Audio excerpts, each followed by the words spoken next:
Welcome back to the program. This year marks the 20th anniversary of the genocide in Rwanda.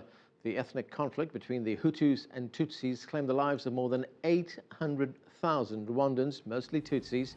That's almost 3/4 of the Tutsi population. But 20 years later, Rwanda has become an economic model for East Africa, growing at an average rate of 8% for the past 4 years.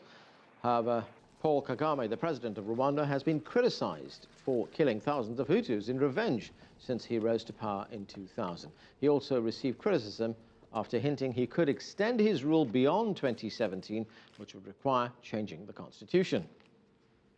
Joining us to talk about Rwanda's violent past and its transformation is Paul Rusesabagina, who saved over 1,200 Rwandan citizens during the country's genocide. His story inspired the Oscar-nominated film Hotel Rwanda. Paul, welcome to the program. It's been 20 years since the genocide, another sad anniversary. What are your feelings as this event is marked 20 years later? Well, 20 years later, my feelings are mixed.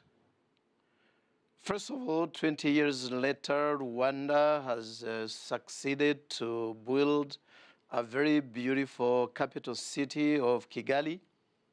20 years later, you can see that in Rwanda, within the country, there is a kind of relative peace. But however, 20 years later, there is another sad story of many innocent people who have been killed. I remember in 1994-95, I was in Rwanda. I witnessed a displaced camp being destroyed by machine guns on the ground and helicopter bombardment in the air. We have witnessed what has been going on in the neighboring Congo since 1996 because a group of people, especially from Rwanda, attacked this country, the Rwandan New Army, because of minerals. And since then to date, we have had more than 7 million victims, more than 300,000 Rwandan refugees from the Hutu side have been killed, all of them because of what they are, because they were Hutus. And this has been documented by the UN mapping report. 20 years later, many proxy militias have been entertained in the neighboring Congo. And all of those militias, the last one in name was M23, which was kicked out by the UN, the MONUSCO, the UN army a few months ago. So 20 years later, we see people who even fled the country, went to exile, being followed into exile. This was the case in the United Kingdom. This was the case in Sweden. We saw this happening in South Africa when many refugees they have attempted to kill them. One of them is General Kayumba. Another one was assassinated at the New Year's Eve this year. So 20 years later, we see that all of those people who advocate for human rights, for our rights, of political rights, all of those who advocate for media freedom, all of those who advocate, who speak for the voiceless, are put in prison.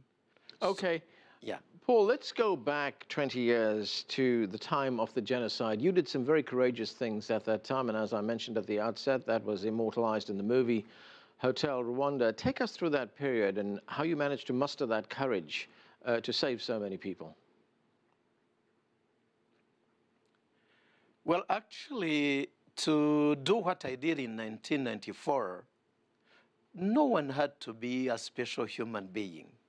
In 1994, I kept my job as a hotel manager.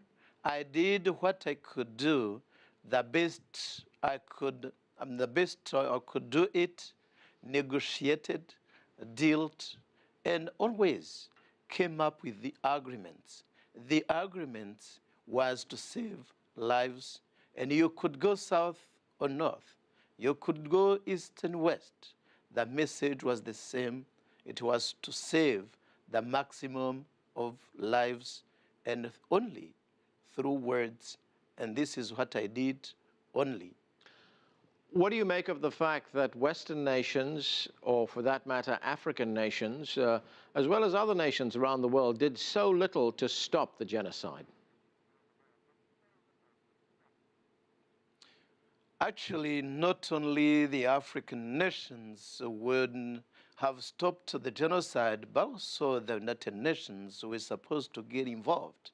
And of course, after the peace agreement, because this is what people do not know, actually the Rwandan genocide took place during a civil war which had been going on for 4 years, and a peace agreement was negotiated and signed between the then Hutu government and the then Tutsi rebels. So the international community, the United Nations, had soldiers.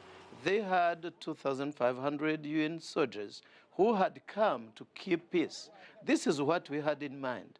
But we never knew that their mission was not to make peace, their mission was not to keep peace, but their mission rather was to come, stand there, observe, and at the end of the whole process, just at the end of the day, draft a cable, send it to New York, and say, okay, well, we have seen those guys, they have butchered each other. They killed 1,000, or we saw 10,000 people being killed. That was the mission. You said at the beginning of the interview that you had very mixed feelings when you look at what has happened in Rwanda over the past 20 years. So how do you see the future unfold? I think the only better future for Rwanda and the region would be to silence guns at once, to silence guns and give a chance to words. By dialogue, we then find a lasting peace. That is the only way to a lasting peace. And we cannot reach this unless the international community gets involved, right, as it has been involved in many other issues. Okay, Paul, we're going to have to leave it there. Paul Rusesabagina, thanks for joining us.